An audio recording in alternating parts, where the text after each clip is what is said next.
actually wrote a blog probably maybe 18 months ago called The Pain is in the Execution, because the number of founders I would meet who'd be like, well, I'm not going to tell you my idea because, you know, you might steal it, or like, I'm going to get you to sign an NDA. I'm like, no one's got time to steal your idea. Believe me. Like, the pain is in the execution. Ideas are free, but actually getting that business birthed into the world and going and growing it and scaling it and all of the things that come with it, that's where the pain is. Welcome to Startups Decoded, the show that gets real about what it takes to build a successful startup. I'm Andy Walsh, 2 times exited founder, strategist, and your host. Each week I talk with top founders, investors, and operators to unpack the plays that drive real traction, not just headlines. If you're building something bold, this is where you'll get the honest insights to scale with clarity and confidence. Let's keep growing together. Hit subscribe and share with your community. It would mean the world to me. Hello and welcome back to Startups Decoded. My name is Andy Walsh. Founders aspire and dream about launching, raising, selling, and living the sweet life, but very few folks actually get to that part. Today, I'm speaking to one of those people who've done that journey, Taryn Williams. Welcome. Thank you so much. Thanks for having me, Andy. We've been talking about this for a while, and I don't want to calculate how long it's been, but we met a long time ago, and we've stayed in touch across the country, across the globe for a long time now. And feels great to be able to speak to you again, because you were super early on your journey when we would have met, right? Yeah, it's got to be at least 15, maybe longer years ago. So quite scary, which, I mean, we're still young spring chickens, but yeah. Totally. We're still looking great. Or maybe you are. I'm definitely showing my age. But starting off, you came into the professional world through modeling. And through that time, you decided to launch your own agency. Can you take us through just a little peek into model life, but then really what made you step outside and start your own business? Yeah, look, I look back on it now and think, God, I was so crazy. But you know, it really was the blissful naivety of youth, and that you just don't realize how hard it is to start and scale a business. I'd been modeling myself since I was about probably 15, and it had afforded me so many amazing opportunities. You know, I got to travel, got to see so many parts of the world I wouldn't have got to see otherwise. I got to meet and work with incredible people, like so many great creative directors and photographers and brand managers. And I really, really loved the industry. But there were so many inefficiencies and inequalities that just didn't make sense to me. You know, agencies had a pretty rule by fear attitude back in the day. And so, you know, this is well before the days of sort of any automated platforms or systems or anything like that. And so you would call up the night before and say, do I have any jobs tomorrow? And they go, no. And so you just sort of lived on this like really precarious situation. And you didn't get paid until probably 90 days after the date of doing a job, which was just wild, like financially totally not sustainable. And I was like, look, it doesn't need to be this way. Why can't we just have, you know, agencies who really love their talent, who bankroll payments and pay models within 14 days or something more reasonable, like any other career in the world? Why do we have to wait for their excuse was that they needed to wait for the client to pay them. So they would wait for Coca-Cola to pay the advertising agency, and the advertising agency to pay the casting director, and the casting director to pay the talent agency, for example. So I was like, well, that's not how any other business in the world works. You know, that's what bankrolling payments is all about.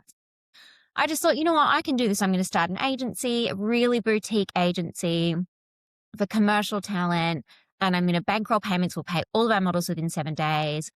Be like a really beautiful family and a supportive network. And our clients are going to thrive because they get these amazing talent who go above and beyond and are really passionate about being there and doing a great job, because they're getting paid really quickly and they're getting supported by their agency. And, you know, talent are going to refer other talent to us because they love being with us. So that was the really basic premise of the idea. And it was supposed to stay really small, like no more than 30 models at any one point in time. And that business is, so I was 21 when I started it. So basically 20 years old now. I was under management across Australia. So it just grew and exploded. And it's such a beautiful business. Like, I'm so grateful for that journey. But God, it taught me so many things along the way. Can you talk us through, like, if you remember, first few weeks of starting that, was it a side hustle or did you just tear the Band-Aid off? Yeah, I was still modeling at the time, and I sort of say I was working every hour that God sent. Like, I was hustling. So I deeply remember in those probably first 6 months, actually, obviously I had no staff and didn't have an office. And I would be on Google at like midnight after doing a shoot all day. And I would be Googling like the first 50 pages of Google, looking up photographers or advertising agencies or production companies and, making a spreadsheet of people to email and literally cold emailing and cold pitching.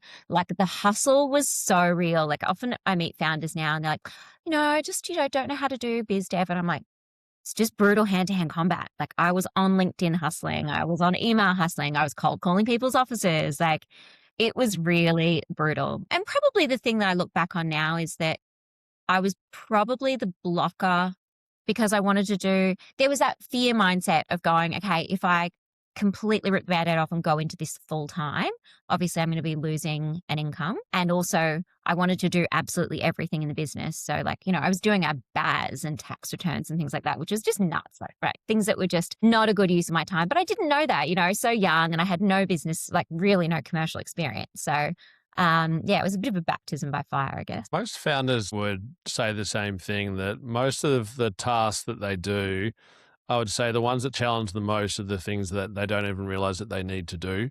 And it's jumping in the deep end and just trying to make it work. And you find your way through. And I've done it myself. Like no one taught me about finance and cash flow and pipeline and tax. It was just a steep learning curve. And going from Australia to the US, where I started my first business, it was just, they add a whole nother element on top of that.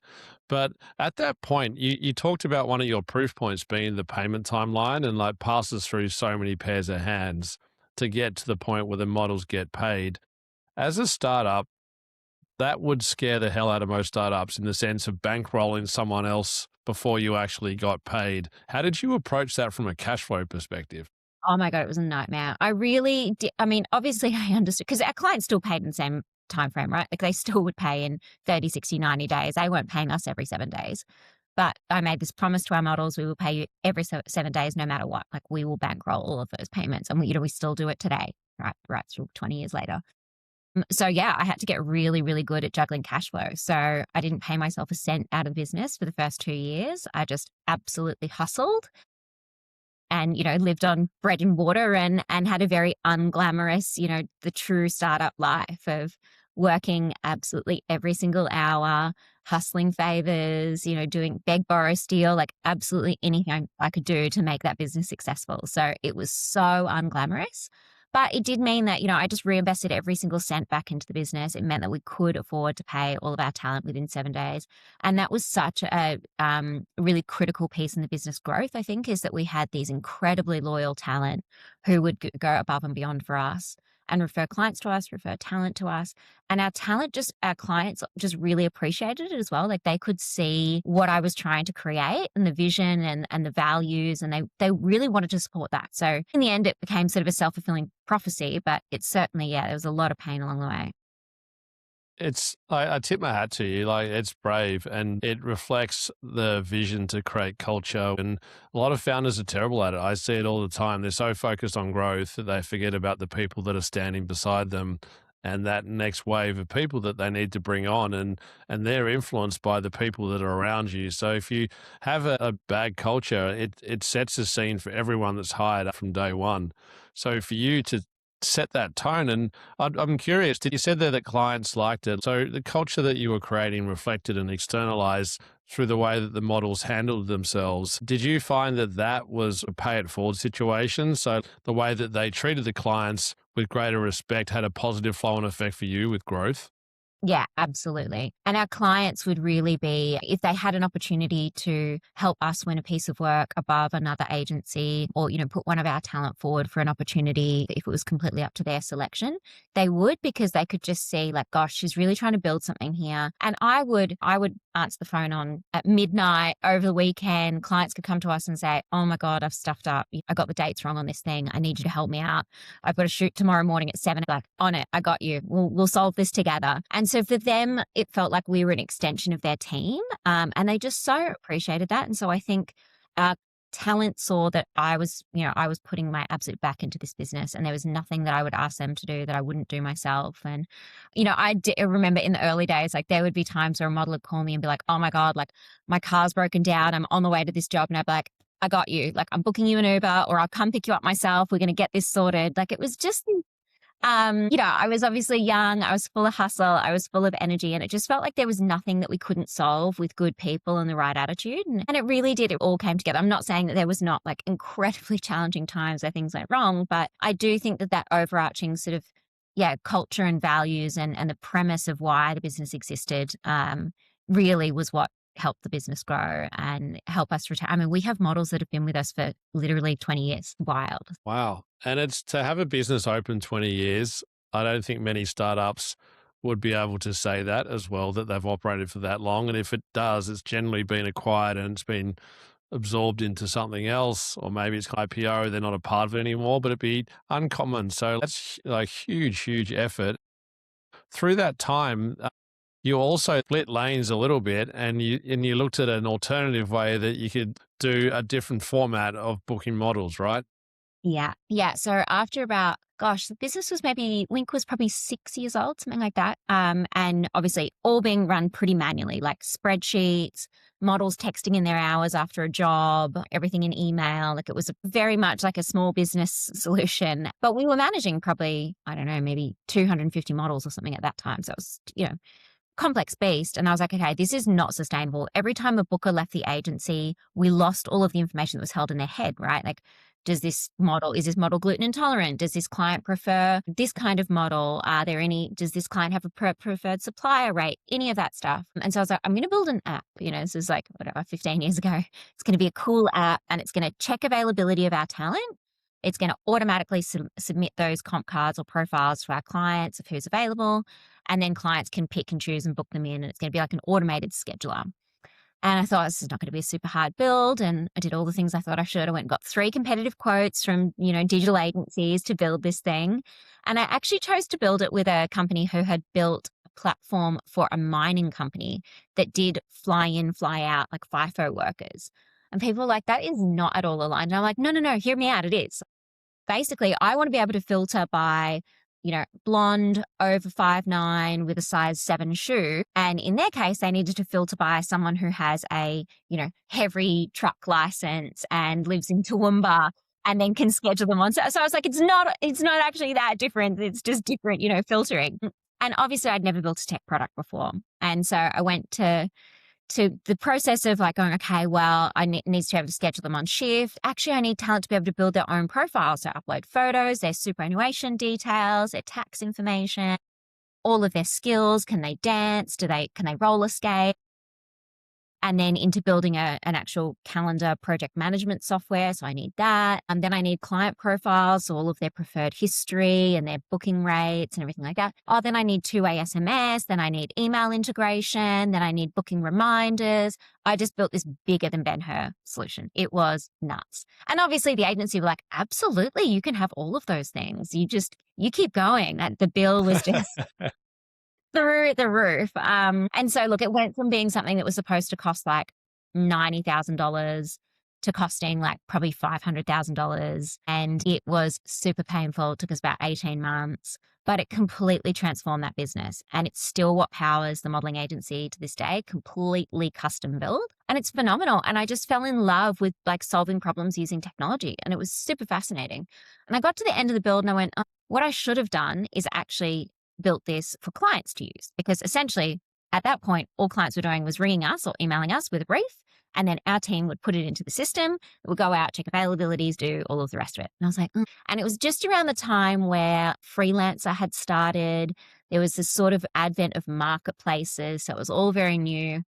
So I went to see a bunch of our clients and talent and said, okay, if I built a marketplace where you could find things online in the creative community, so photographers and actors and makeup artists and stylists and models, would you use it? Would you feel confident in posting a brief and vetting people who applied and chatting and booking online? Obviously, if we looked after payments and insurance and contracts like any other marketplace, would you use it? And clients were like, actually, yeah, that would be really awesome. Like this would be really like a real problem solve.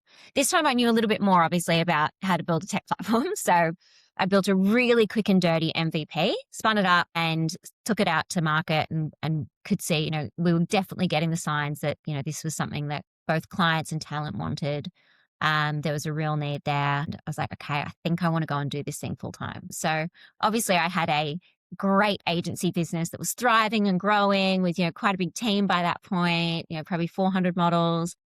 And I was like, I'm going to go and build this tech startup. And again, like I didn't realize quite how different that would be. Obviously, I was so used to running a P&L by that point, running a business, managing a team, setting OKRs, all of those things.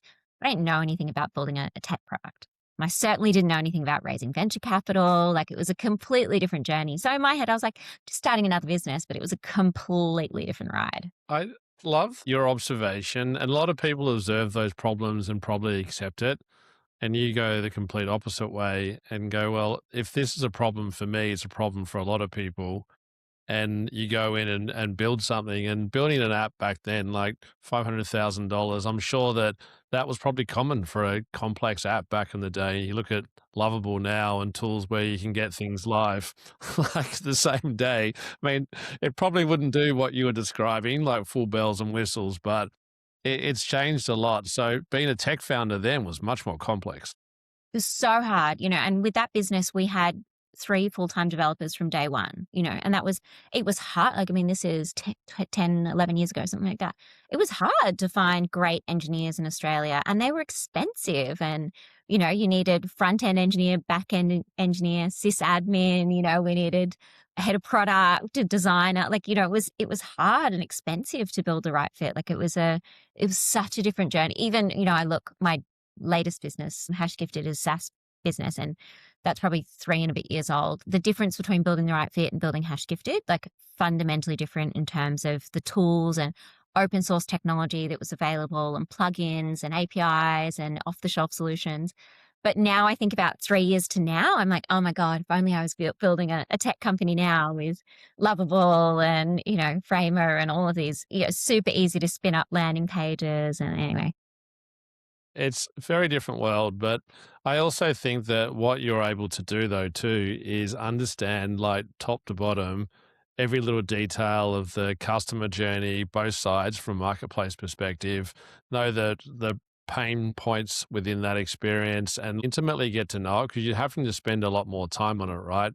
And I feel really confident that doing that is you learn a lot more about your audience and the product than you would today, where a lot of the time you're just doing little prompt updates and things to solve problems, and you can do code automation and fixes, etc., and you can just do it while you sleep. It's impressive. Adjacent path too I want to touch on is around raising capital. Did you raise it all through this journey? Quick word from our friends at Deel. Founders, are you hiring? Whether that's your first person or your 50th, you've probably already hit the moment where the best candidate isn't even in your city, let alone your country. That used to mean so much paperwork. Deel removes all of that. One platform that lets you hire in days. They handle payroll, compliance, contracts, and benefits.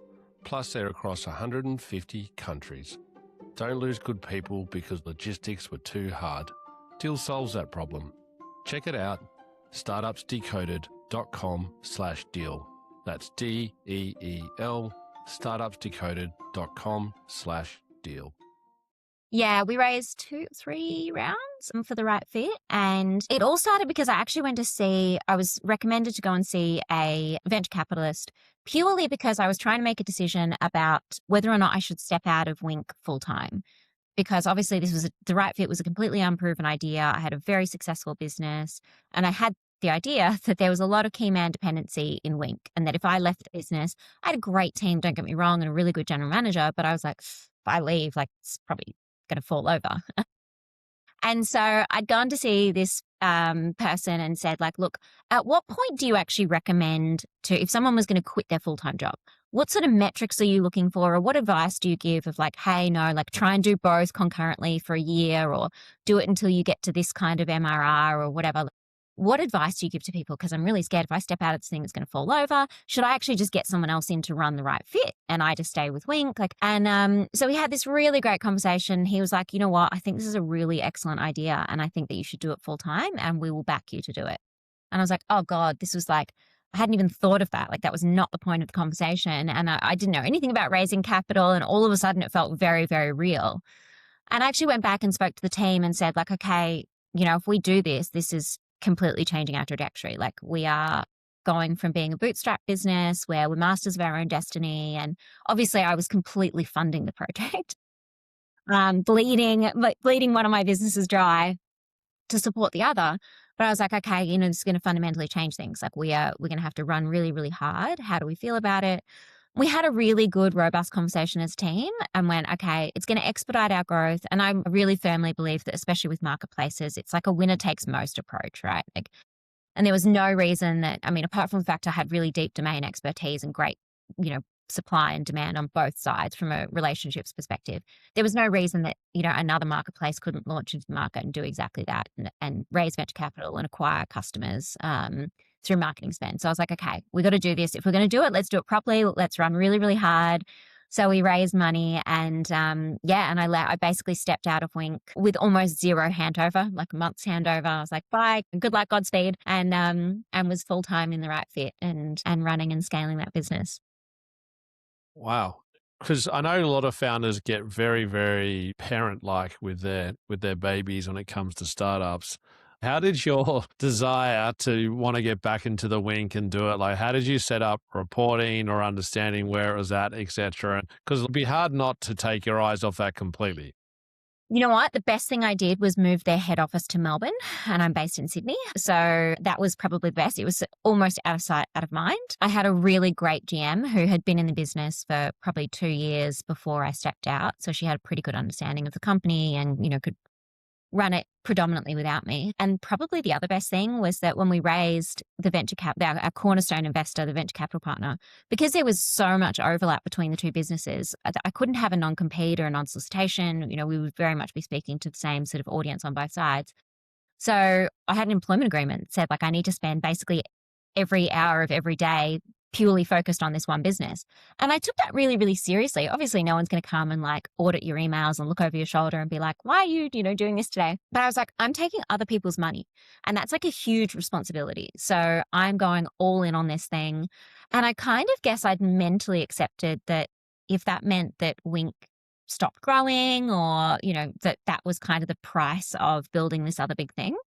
And I'm just really, really lucky that the Wink continued to grow. We had a great team. The culture and the foundations were there, that it continued to sort of work without me. Honestly, it was a little bit of an ego blow. I really did think that I was sort of more integral to that business's success than I was. And so I think, a healthy distance geographically was important. And also just being so busy with the fight of building marketplaces are so hard, so hard. And so the fight of building that every single day meant that, I just probably didn't have any energy left to sort of worry and care about the other. So probably for a good 12 months, I think I looked at the end of year tax returns and that was it. I just was completely hands off.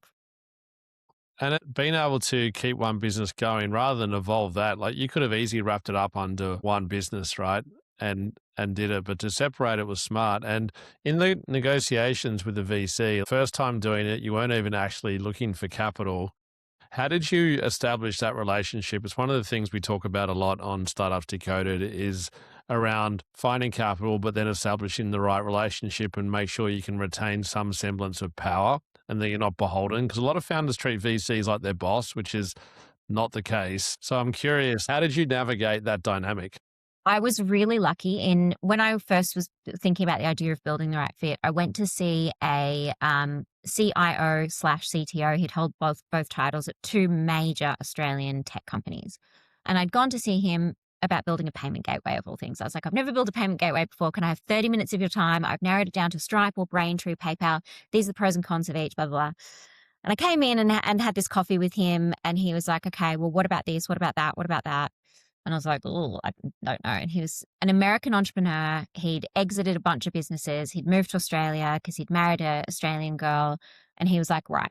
And he was so incredible. And he really lent in. He's like, look, so many people paid it forward to me in my career. I'm going to do it for you. I'm going to mentor you through this process. I'm happy if you come out here and have a coffee with me, once every 2 or 3 weeks. Come armed with your list of questions and, I'm happy to spend some time with you. And it was phenomenal because when we were raising capital, I was like, oh my gosh, these VCs have said they'll invest in us. And he's like, hold fire.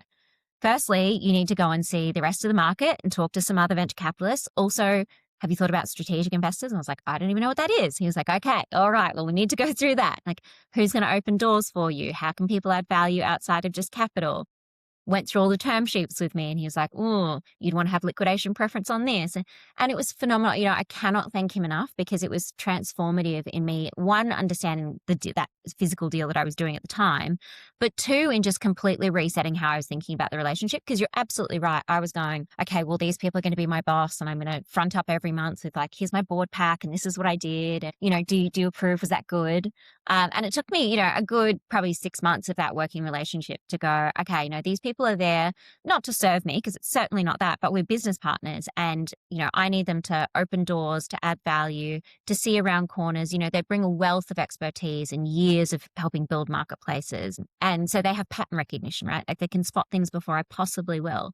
So it was about resetting how I thought about that relationship, and also, really giving me some rigor around how I thought about capital raising and capitalizing company moving forward, which just really changed how I raised our second and third rounds of capital. It's so amazing. And mentors and advisors, whatever term you want to give that person that helps you along that journey, and it's the same as a strategic investor, people that are able to use their expertise to lift you up. And I had the same thing in my first company in 2012, and it was a legal angle for operating agreements and foundations of board meetings and how we're reporting, tracking, diligence, all of these things that we wouldn't have done. And it made life so much easier as got later stages of our business prior to exit. And I look at that and go, well, how would I even know to ask for that?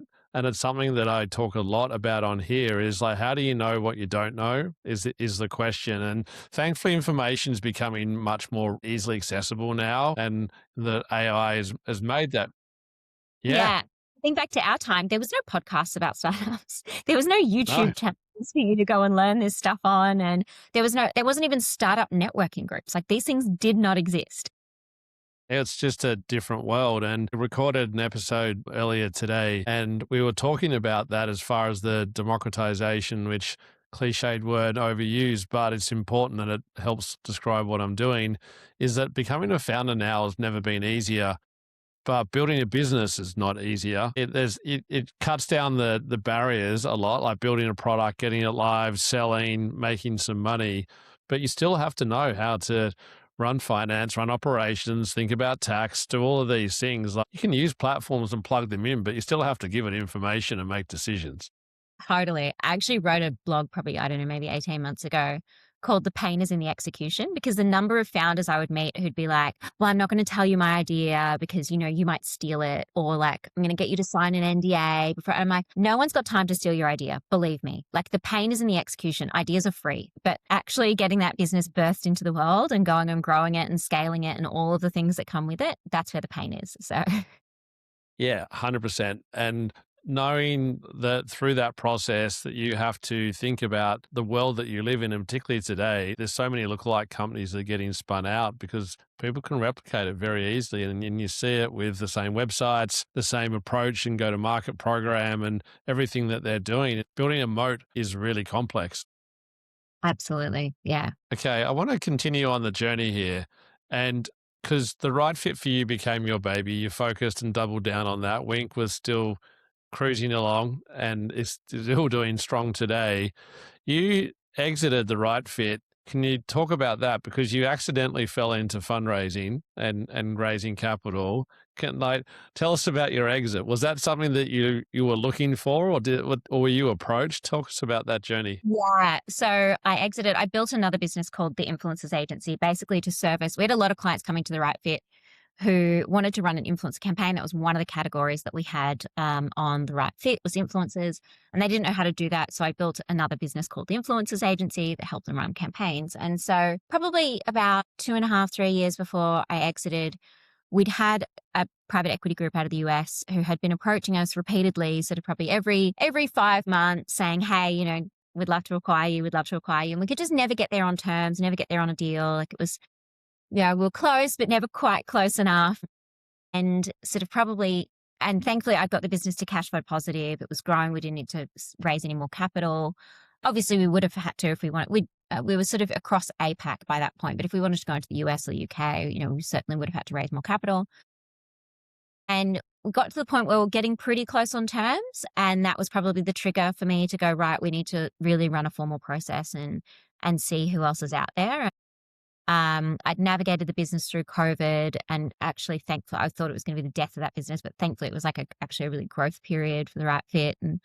And so I was like, right, it's really time. I had got the business probably as far as I thought I could in its current state, and for us to really expand, we needed a significant amount of capital, or we needed the right strategic buyer to really take us into new markets. And so I was very much looking for someone that had a lot of international locations that they could tip the business into very quickly. And so we started a roadshow and went and saw, did management presentations to companies all over the world, other marketplaces, some of the holding groups, like the big advertising agency holding groups, influencer marketplaces. Like, it was a really interesting mix, private equity groups, really interesting mix of bidders and buyers. And it was definitely the most overwhelming experience of my life because, firstly, it is, like you were saying before, it is your baby, right? And like, you become so close to it. But also, I had an incredible team who had carried big rocks uphill for me for a long time and was super passionate about business. And obviously, they all had ESOP in the business. So that was great. They were going to get a return. So that was excellent. But it's obviously, you're also really thinking about, what did I want for the next chapter of my life? And I was engaged at the time. I was living between two countries. It was messy and complicated. And being a founder is like a journey that is all consuming and takes 110% of your time, energy, mental capacity. And I was like, okay, I need an exit that makes sense for me and my shareholders and my team, but also allows me to go and think about the next chapter of my life, whether I wanted to have a family and all of those sort of things. So it was a really complicated, it was a really complicated time of trying to get the balance right between a deal that made sense for financially for everyone and a deal that made sense for me personally. For example, I was just not willing to do like a 4-year earnout, for example. I knew that that wouldn't be good for anyone. I'd never worked for someone before. I knew that I wouldn't thrive in that environment. And I was very clear that, I really needed some time to reset and go and sort of focus on my personal life and take a big breather. I was, God, 33, 34, something like that at the time. And I'd been solely running a business since I was 21. So I needed a bit of a breather. Looking back on what you just said, you touched on a couple of the things there, the various platforms, private equity, you talked about holding companies and advertising agencies. Again, you were doing this for the first time. How did you even know where to begin in finding those people and setting those conversations up? You know what? I'd done a lot of reading since we'd sort of started having these initial conversations with the private equity group, sort of 2 or 3 years before we sold. I'd really started doing a lot of reading around like the path to exit and thinking about who would make sense as a natural acquirer for the business. And probably what I'd learned from capital raising is that you want to start having conversations really early and building the relationship and building rapport. And because obviously it is like a marriage and, you're in this for at least some period of time together, whether that's a 12-month handover or a 2-year earnout or whatever it is. And so I'd actually started a list probably 3 years before we exited of people that made sense to me to be a potential inquirer. And so as I was reading articles or I saw a new company pop up or, I would just put them on my list and start thinking about, okay, and start building a little network across LinkedIn and keeping sort of strategic, people in my pipeline. So when it came time to sell, well, obviously we used a broker as well, and we had advisors in the process. And I actually could sort of come armed to them with a lot of information. I was like, right, I've mapped the ecosystem. This is who I think makes sense. I think we should be having parallel conversations with, tech companies, but also holding groups, but also other marketplaces and blah, blah, which I think made their job a lot easier because obviously they're, advisors when they're running a sell side process. They don't have the deep domain understanding of your industry that you do. And so as a founder, if you can come armed with that information and go, right, like here's people that you may never have heard of, but would make total sense as a buyer, whether that, they come with the supply side or the demand side or the ability to launch it into new markets or whatever it might be. So I think I would highly recommend doing that if you're, a founder looking to sell, is like just start the process really early, start thinking about it, start keeping a list of companies that could be suitable potential acquirers. It also really shaped how I built the product and what I was thinking about, and how I shaped our product roadmap in thinking about what would make sense for a potential acquirer, what sort of features and functionality So yeah, it is really, a multi-year process, I think, to get a good sale done. We talk a lot within my own inner circle of people in the startup world here around that process of fundraising. For me, starts almost before you start your business. And I run that same linear process right through to exit as well. You need to start thinking about your network, and like, it could be someone who works with you, works for you, could be someone who knows how to open a door for a strategic partnership. You need to be able to hit the ground running. Just starting flat-footed is not going to help you. And what you did there by instinct, it sounds like, is start to think about, okay, well, I'm getting some interest. I need to learn about this, because it sounded like you're open to that idea, but you did it over a period of time and educated yourself so you could hold your own in the room. And that network is really critical. And I know it's something that you're passionate about. And if I was to put everything that you've just talked about with your own sort of life story and the businesses that you've created, it felt like the connections to the right people have been a catalyst for you to be able to navigate all of these things with some form of grace and sanity in what is a chaotic world. Yeah, it's really interesting. I didn't probably think about it until maybe 3 years ago, how deep my network was and across such disparate industries. And it was something that I really naturally did. I mean, I kept a personal CRM for a number of years where I would keep a list of people that I wanted to catch up with monthly, quarterly, biannually, yearly. I'd keep information about, they're really into the Swans football team, or, their kids are into this. And it was just, I really enjoy meeting people. And I think so many people paid it forward to me. And I really wanted to make sure that I was returning that. So, if I went and picked someone's brain about something, I would always make sure, like, send a handwritten note for thank you afterwards, touch base with them again 6 months' time and say, hey, you gave me this advice. This is how I implemented it. This was the outcome. Just want to thank you for that. Closing the loop. And it was just, I didn't realize it at the time, but that's very, very rare. Most people don't do that. And so I think that set me in really good stead, that I had this great network of people who were heavily invested in my success, and really did want to see the right fit succeed, see me succeed, and were willing to pick up the phone and help. So yeah, I do think your network is invaluable when it comes to capital raising, exiting, and just scaling a business in general. I would 100% agree. And the people that have popped up in my life that have needed help, or I've needed help, and it's been through old connections, like friends of friends, you're in the same room, and there's this beautiful thing that happens. I think collectively, most people want to see other people succeed. So great. Australia has a little bit of a tall poppy syndrome. It's a little different here in New York, but it's still super competitive. And the ability to form deep relationships and trust, it's giving without asking, ultimately, is a philosophy that I would use, because you want to help people, and it's not because you have currency you want to trade in future state, but the good people around you will always remember those things. Could not agree more. I could not agree more. And I do believe inherently people are good. They want to help others, and that the world is very karmic and it all comes back. So I think, yeah, I really like that, yeah, giving without the expectation of receiving. 100%. Okay. Fast forward, you leaped into more study post exit. Like, actually, how long did you talked about doing a shorter exit term. How long did you do a lock in for on your exit? 12 months. Okay. Yeah. Yeah. Which for me, if I had time over again, like 12 months would be beautiful. It's enough time to hand things over, maintain culture, get a sense of all your own personal IP that you're sitting on, that's just institutional knowledge that you have to be able to translate. 4 years for me just seems completely unnecessary. It feels like what can you get from someone in 4 years? It just seems ridiculous. And I think it's very rare that you find, I mean, I feel the same about founders being CEOs. I don't think a founder and CEO skill set are very different. And so I think founder and employee skill set, very different again. So I think it's very rare that you are going to buy a founder and that they are going to thrive within a larger organization unless they are fully unlocked and left to, grow and scale their business within a larger organization. And unfortunately, most sort of institutional companies don't work that way. And so I do think, and it truly depends on the founder. It truly depends on the terms of the deal. But I knew personally for me, it was not what I wanted. I didn't want to work inside a larger organization. And I had a burning other desire, which was my next business, Hash Gifted.